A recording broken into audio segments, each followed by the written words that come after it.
Hey, so I want to talk about my first time, and it's not what you think, and it involves a porn star as well.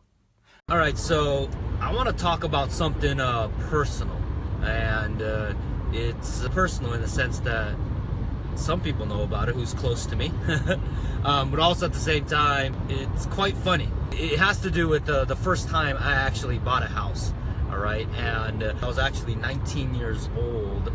This was back in 2004. I still remember this to this day when I signed all the paperwork, the contract. I didn't really know what the hell I was signing at that time. It's because literally someone came to my office and said, sign here, sign here, sign here, sign here, and that's all I did. Did I attempt to read the contract, what I was signing, and the certain loans I was taking out to actually buy a house? Yeah, I did, but I didn't understand exactly what the heck it meant, you know. So I just didn't have the wisdom that I do now and or life experience to comprehend and understand the language. Okay, yes, it was in English, but the terms used in contracts and how contracts are written is literally like, huh?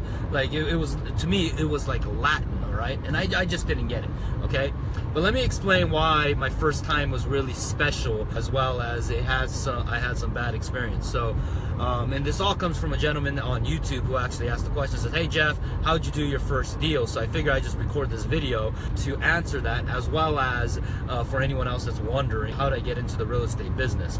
So when I was in high school, my senior year, I had enough credits to pretty much graduate, okay? And the reason being is I took advanced placement classes, and was I the smartest person in the room? No, I wasn't. But did I do enough to get by? Yes, I did. So because I did that, I had enough credits to graduate. So there's one particular class that I didn't really need, which was calculus.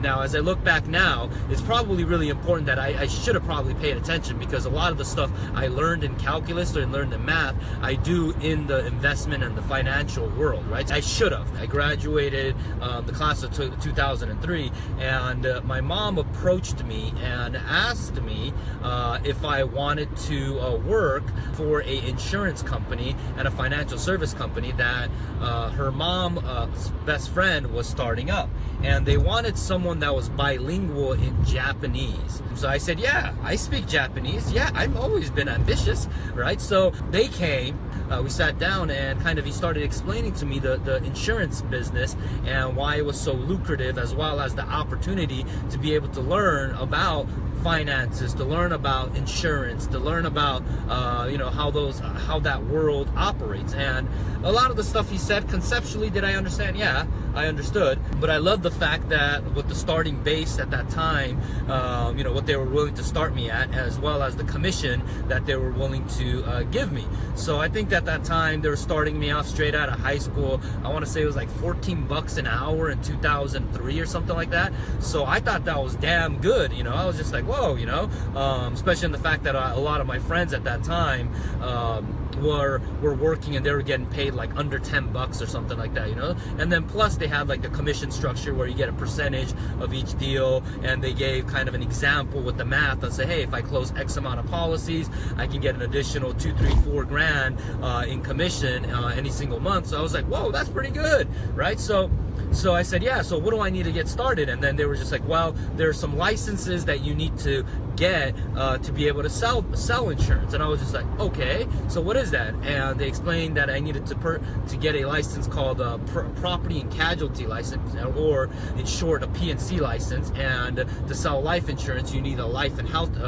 insurance. So I was like, yeah, I could take it. Because I knew I was always great at taking tests. So what they ended up doing was giving me a book to study.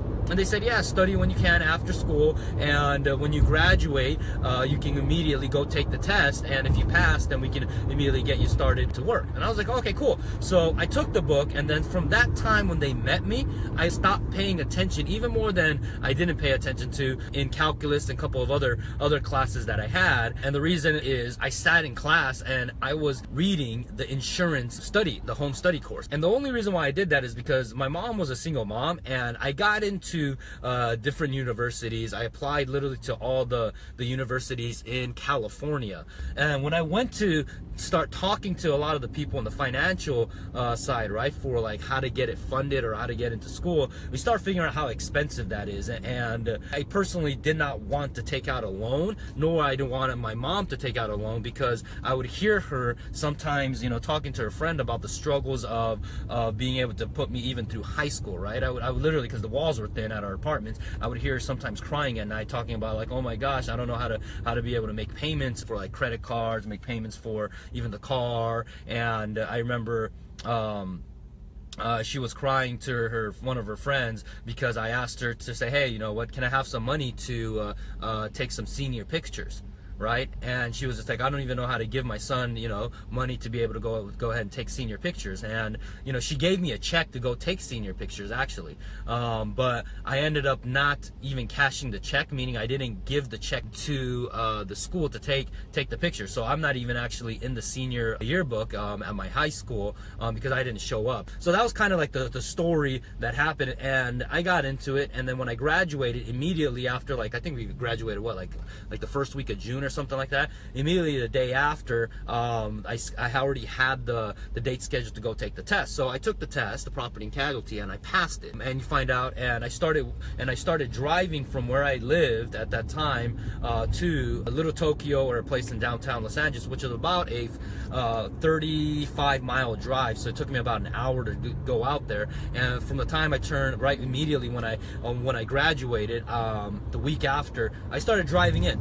I started working, and they put me through a lot of corporate training in terms of sales, in terms of how to talk to people, what to say, what not to say, and it really helped out. So I went out there, I found out that I passed the test, and immediately after that I started working on my second test, which is a life and health test, to get my life and health insurance. And I started kind of getting into it, and I didn't really know what to do at that time. I never had, you know, cold call, I never door knocked, I never even, you know, did like face-to-face sales, other than the fact that in high school I did sell candy, I did sell shampoo, and you know, so I never did any of that stuff. So I'm in my suit, I'm wearing a tie every day, right, trying to look proper, trying to look older than I really am. So I remember one of the first things that I ended up doing was getting a phone book. So I got that, and I went down the list of calling the phone book. In this case, it's called the white pages. I went down the white pages from like the A's and started dialing numbers and calling people,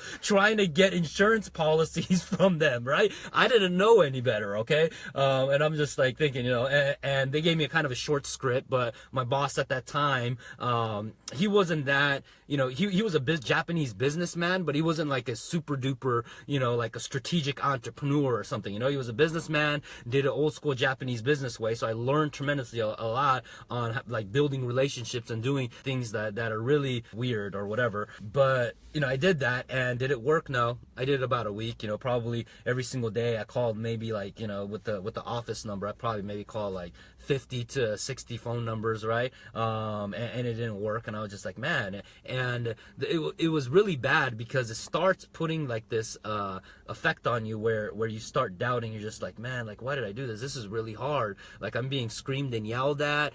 People are saying, why are you calling me? But as time went on, and I just kept on going at it, right? Where I try to figure out ways to just talk to people. And as I was going through a lot of corporate training, I started learning more about sales, and I even started doing door knocking. And I would door knock businesses literally in downtown, trying to pitch business owners now on, like, you know, business liability insurance. And a lot of it literally didn't work, okay? For the first like 60 days, it did not work. And then as I gotten better over and over, I made some couple sales on, you know, the third month and the fourth month, right? And a lot of it came from friends and relatives that knew that I got into the business. I was just like, give me a shot, give me a shot, give me a shot. You know, that's what I kept on saying. And they would give me a shot. You know, I don't know why. It's because maybe they felt bad for me, or maybe it's a sheer fact that I had enthusiasm. So they gave me a shot, and I started closing. And by the time, you know, after like 6 months being there, right, things started to really take off. The why is because I started figuring out kind of the sales component, and the one thing that I did learn was apartment building that required something called renter's insurance, all right? And started building relationships with those people at the leasing offices, okay? And the reason why I did that is because I found out talking to a friend in the industry that that's what he was doing, right? He would actually greet the people at the leasing agents, and they say, hey, if you refer someone to get renter's insurance from me, I will go ahead and give them a gift card, and they would give them like gift cards to get gas cards and stuff like that. So literally I took that same concept and went out and started to try to build relationships with the leasing offices, and we did. All right, and my boss and I did, and the policy started coming in, and as the policy started coming in, I would do the upsells and cross sells, right? Upsells is to sell immediately at that moment some of their policies, and then once they buy at that time, then you cross sell them later on to something else that's not directly related to it. And it started working, and we would start getting referrals, right? And immediately, about like 9 months into a year in, I started implementing referral programs where if they referred people, I would send them gift cards, give them money, stuff to make them feel good, thank you cards and stuff like that, and business started taking off. Now, as it started taking off, right, I was just an idiot because after work, I would go home and have a beer, okay, and just get messed up, go to sleep, wake up, and go do it again, right? And it was just a bad thing that I did it over and over. And I started making more money to a point where I started making more money than my mom, and my ego started, going higher and higher. And I was sitting on a couch one of these days, and I saw a commercial about saying, hey, flip houses, become a millionaire, no cash, no credit, or experience required. Call this number now. And as I sat there, I don't know still to this day if it was because of the beer or the commercial. Definitely the commercial was good. Now that, I understand marketing and stuff like that and direct sales. And I picked up the phone and I called. And when I called that phone number, they asked for, I think it was like $19.99 for a book to send in. So I whipped out my credit card from my pocket and I gave them my credit card. And then immediately when I did that, they tried to sell me like a package to an event, which ended up being like $1,000. And I didn't buy that, right? So I was like, I just want the book. So when I got that, I started immediately reading it, right? So during my lunchtime at that other job, and I would sit there and I would read the book. Took about a week, and then immediately I went to work, right, after hours, which was to do what? Is to send out letters. And luckily enough, actually I had to probably thank my old boss on that. He had a lot of office supplies, right? Meaning he had envelopes and letters. So I literally printed out letters and used his envelope to send out my first marketing campaign for my real estate business. And I sent it out to people in distress, right? Like foreclosures, all right? People that were behind on mortgage payment. And then 90 days later in California, the bank can file something called a notice of trustee sale, which is a second document. And then 21 days later, the bank now reserves the right to sell the actual homeowner, the home at an auction. All right, so the first campaign I did back in 2004 was that. I went after foreclosures. Now, at that time, it was a little bit more difficult to get the data. So I followed what is said in the book, which was to go to this special website to buy the data, and I bought the data, and I believe, I don't exactly remember how much I spent to buy the data. It might have been like 50 cents a record, $1 record. I don't remember what it was, but I was making money, so I was just like, hey, whatever. And I sent out, I want to say like 1,000 letters or something, okay? And I had the calls routed to my cell phone, and a couple of days later, the phone started to ring, okay? And when the phone call came in, there was a script in the book, so I followed the script. Hey, so thanks for calling, so tell me a little bit about why you're looking to sell, all right? And I followed that, filled out the form, filled out this information. So why did you fall behind on your mortgage payment? She said, yeah, my husband lost his job and I did too. And I was like, oh, sorry to hear that, right? Because that's what they say in the book, right? Like you have to say that. You have to like build rapport, right? Feel empathy. And then the next question it tells you in the book, it says, ask questions like, what did you actually do? What occupation you're in, right? It said that. So I said, yeah, so what did you used to do? And then she was like, well, my husband was a mechanic and I'm in the entertainment industry. So I didn't know this until I told my friend about that after we ended the call and I set the appointment. I told my friend, I was just like, yeah, yeah, man, I'm excited to go on this appointment and drive out to Santa Clarita, and I think I'm going to be able to buy my first house, right?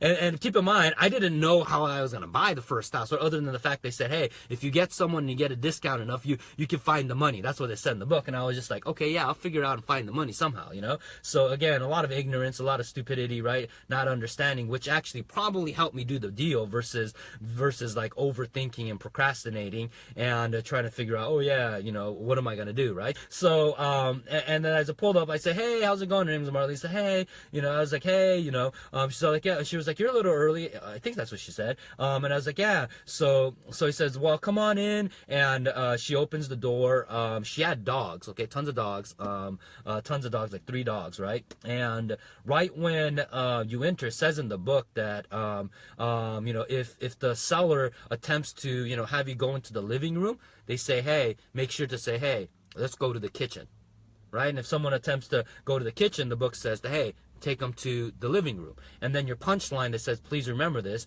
is saying whatever they tell you, just do the complete opposite. And then you have to make sure you say, hey, let's go make sure that we go to the living room or go to the kitchen, because what we're about to talk about is something really important. I want to make sure that we're comfortable. Right? That was like the line that they said in the book. So I was like, okay. So literally, like, I'm trying to memorize, and I did that. And we sat down. She said, you know, we ended up in the kitchen. So obviously she said living room, right? So we sat there and went through kind of the contract, and she was just like, what's the price? And I said, unfortunately, you know, where the market is at right now, you know, what I can do for you is just to help you avoid foreclosure. Right? And that's really, and then she was just like, yeah, I would absolutely love it. I just don't want to be in foreclosure. So she ended up signing the contract, and I got the property under contract, and I was super excited about that. And I went home. Okay. Now, as I got the contract and I went home, and, you know, there's some other stuff that happened. I'll probably talk about some other time, but I got the contract and I called up a friend of mine who did loans at that time that I knew. And then from there, they kind of figured out a loan, what they call an 80-20 loan, right? Which is 80% is the first loan, 20% was the second. And that loan was what they call an option arm loan that they would do. And that's how I actually got into my first real estate deal. And it was stated income as well. So basically, you know, I don't know what my dude did. Probably put that I was like a multi-bajillionaire at 19 years old. I did have money in the bank. So, you know, I got qualified for that, and 100%, it got all financed. And once I closed on the deal, this is where a lot of the issues started happening is when I closed on it, she still lived at the property. She would not get out. She would not give me access to the property. Right? She would not. So I had to end up actually evicting her. And come to find out, one of these days after we evicted her, it was a long process. We ended up evicting her after I bought it.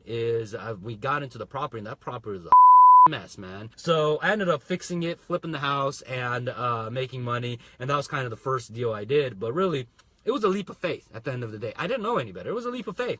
And a lot of stuff that you do, you know, it is going to be a leap of faith. And don't get me wrong, okay? Still to this day, I have to take a leap of faith and just jump and go do stuff, right? Especially stuff that makes you feel uncomfortable, even though I have done a lot of businesses and been part of it. So my recommendation is if you're out there listening to this story, you know, is just go out there and take that leap of faith and you know, just go out there and just jump. You know, just have faith that, hey, everything is going to be all right. You know, it will be all right. It will absolutely be all right, you know. And the reason being is what? The next day, the sun is going to rise and the sun's going to come down. And as long as you have, you know, your 2 legs, your 10 toes, you know, your 2 arms, 5 fingers on each arm, and you got the most important stuff, which is the real estate between your left and right ear, you can do a lot of amazing stuff. Okay, now if you're listening to this and you don't have any of that stuff, I'm sorry. I'm not trying to offend you in any way, but if you can think on your own and you can make opinions of things, right? Make sure that those opinions that you make of anything don't go down the shithole of negativity. Go in the world of possibility and tell yourself, hey, you can do this, you know, instead of can't, tell yourself, how is that possible? And then you're going to start discovering different answers and different things that's going to really impact and change your life. So that's what I got. I actually have to get into the office and do a lot of stuff today. We do have a live training I'm going to be holding today, so I'm really excited about that. I think last time I checked, we're almost close to about 1,000 people who actually claimed the ticket and registered for the event. So I'm super pumped about that.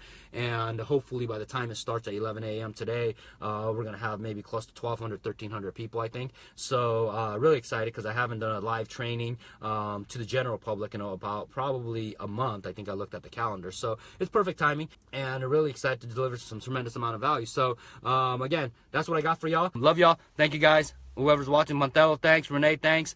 Take care. Bye-bye.